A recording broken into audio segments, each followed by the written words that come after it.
Mami je bila tista, ki je na začetku jokala, ampak je jokala zato, ker je mislila, da bo imela težko življenje. Ne zato, ker pač sem jaz zdaj povedala, da so mi všeč punce, ampak zato, ker je bilo strah, kako bom jaz kot istospolno usmerjena šla čez življenje, zato, ker smo obkroženi s toliko diskriminacije. Ime mi je Veronika, pišem se Valdez. Moj oče prihaja iz Kube, mami je iz Slovenije. Stara sem 27 let, samozaposlena v kulturi, imam zelo lepega psa, ki mu je ime Sky. Tako da sem začela na oddelku za sodobni ples plesati v bistvu že pri 4, oziroma nisem hodila v vrtec, tako da sem bila tam. Tako da sem zrasla s plesom gor. Vsak posameznik, ki se ukvarja s sodobnim plesom, lahko razvije nek svoj notranji princip gibanja. Zelo je povezan z glasbo, tudi z drugimi umetnostmi. In se mi zdi, da se lahko skozi ples najbolj izrazim. V Sloveniji ne moreš biti samo plesalec.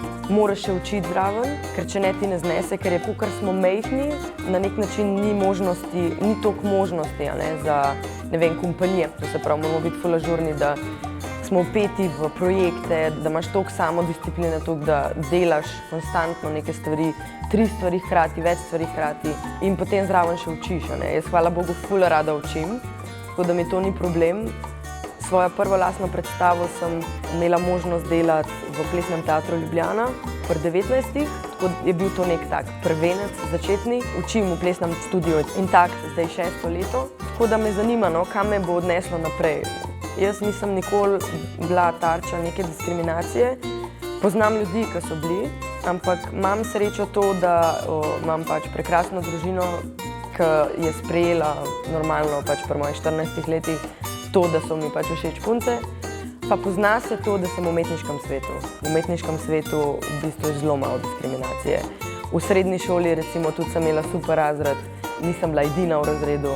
Jaz čutim velikrat poglede ljudi, če se, ne vem, svojo punco sprehajam po mestu, kakšni ljudje se nasmejejo, pa točno veš, da jim je lepo nekaj tazga videti. Eni ljudje pa so malo zadržani, ampak se mi zdi, da je to povezano s tem, zaradi tega, ker ljudje ne vejo, se bojijo stvari in jim je nenaravno. Ja, da se hkrati zavedam, da tudi jaz ne smem biti diskriminatorna do ljudi.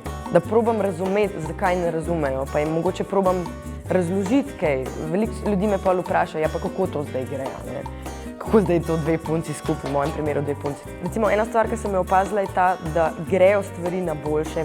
Ne vem, recimo, koliko je v šolah, koliko se zdaj o tem pogovarjajo. Jaz se mi zdi, da moje šole sploh ne moram dati za primer, ker smo bili tako malo trgani.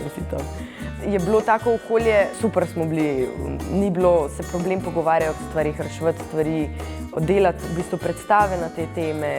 Se preveč ukvarjamo s tem, kaj je prav pa narobe. Če bi se večkrat poslušali, prisluhnili zgodbam drugemu, da nas ne bi toliko omejevalo to, kar nas naven neki te predalčke. Aha, ona je lezbika, pa taka, pa zabrita, oblači se bolj fantovsko ali kakorkoli. Da pol se mi zdi, da ljudje nasplošno že naredijo nek zid, oziroma kar mislijo, da vejo zdaj vse o tem človeku in če je negativno, ga ne zanima nič več. Se mi zdi, da tukaj pol nastane problem. Da pol ljudje živijo za temi mini stenami, otrok pa nima tega, ima ljubezen in se mi zdi, da imamo vsi na začetku to ljubezen, ki pol gre.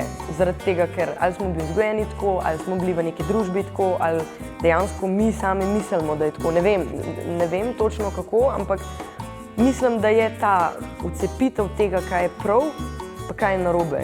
Se mi zdi, da vsi v današnjem svetu strmimo k temu podzavestno, da bi bili pravilni, da bi nas družba imela rada, da nas ne bi obsojali in zaradi tega potem pride do te neke diskriminacije. Ampak se mi zdi pa grozno, da se bojimo, kako bodo sprejeli nas, da imamo občutek, da ne bomo sprejeti. Kakršnakoli diskriminacija se mi zdi grozno. Tako da v tem primeru imam jaz dosti srečo, da sem v tem okolju, ki sem, pa da tudi v bistvu na nek način tudi ustvarjam z otroki. Tako da mi je pomembno, da se tudi o tem pogovarjamo, da so oni sproščeni in je super.